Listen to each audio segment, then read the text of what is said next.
Hey everyone, and welcome back. Ready to add some sparkle to your vocabulary? We're diving deep into some expressions you might use every day, but maybe haven't thought that much about. I love it, digging deep into words, the how and the why we use them. Exactly. So to kick things off, let's talk about breaking the ice. It's about more than just starting a chat, right? It really is. It's about those first few moments, that little bit of awkwardness maybe when you meet someone new. You got to kind of find a way to connect. Yeah, like our source said, imagine a party full of guests who are literally frozen. A good icebreaker thaws things out, gets everyone mingling. I like that visual. And it makes you think about how important those first impressions can be. Just like ships need to break through ice to navigate, a well-placed joke or question can really set the tone. So true. A good icebreaker can turn a room full of strangers into, well, something much more comfortable. Have you ever noticed that? Oh, for sure. That moment when the energy shifts and people relax, it can be amazing. And now, how about a dash of British charm? Let's talk about being chuffed to bits. I love this one. It just makes you smile. It's like pure joy, that feeling of over the moon, but with a British twist. Our source mentioned passing a driving test, and instead of just happy, they were chuffed to bits. But here's the thing, chuffed on its own. It originally meant swollen or puffed up. Which paints such a funny picture. Imagine that, like the puffer fish, all puffed up with pride. That's chuffed to bits for you. I love that. So full of joy you could practically burst. And a little bit of that energy, that chuffed to bits feeling, it's something we could all use a bit more of. From happy to, well, maybe not so happy. Our next word is dwell on.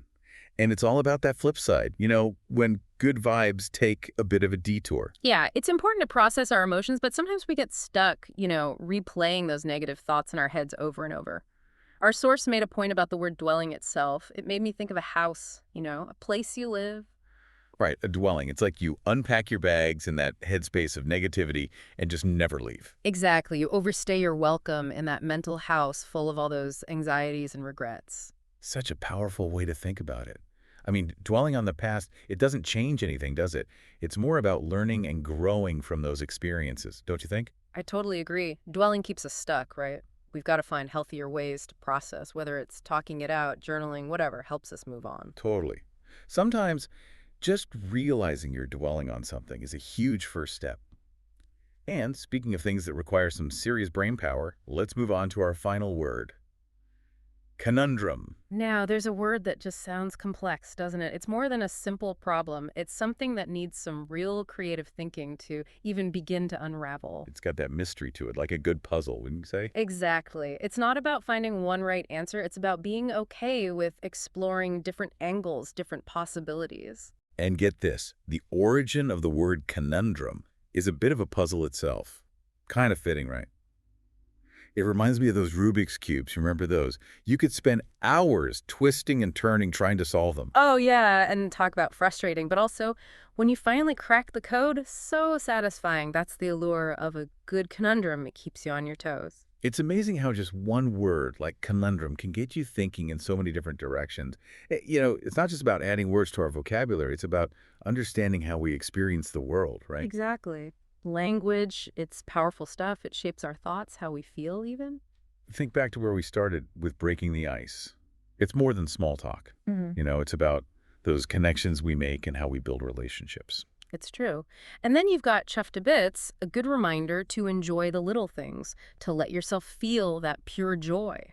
Absolutely. Mm. And on the flip side, recognizing when we're stuck dwelling on stuff, those negative thought loops, we've got to find ways to move forward. We do. It's like we've been saying, language can be a tool, a way to understand ourselves and the world better. It's like we opened up this treasure chest of words, and each one, it's like a little gem that adds a little something special. I love that. And the best part, this journey of language, it never really ends. There are always new words to discover, new ways to express ourselves. It's exciting. Totally. So as we wrap up our deep dive today, remember, keep those ears open. You never know what linguistic gems you might find. And don't be afraid to use them. Play with language, make it your own. That's how we keep it alive. Couldn't have said it better myself. No. That's it for our deep dive today. Until next time, happy exploring.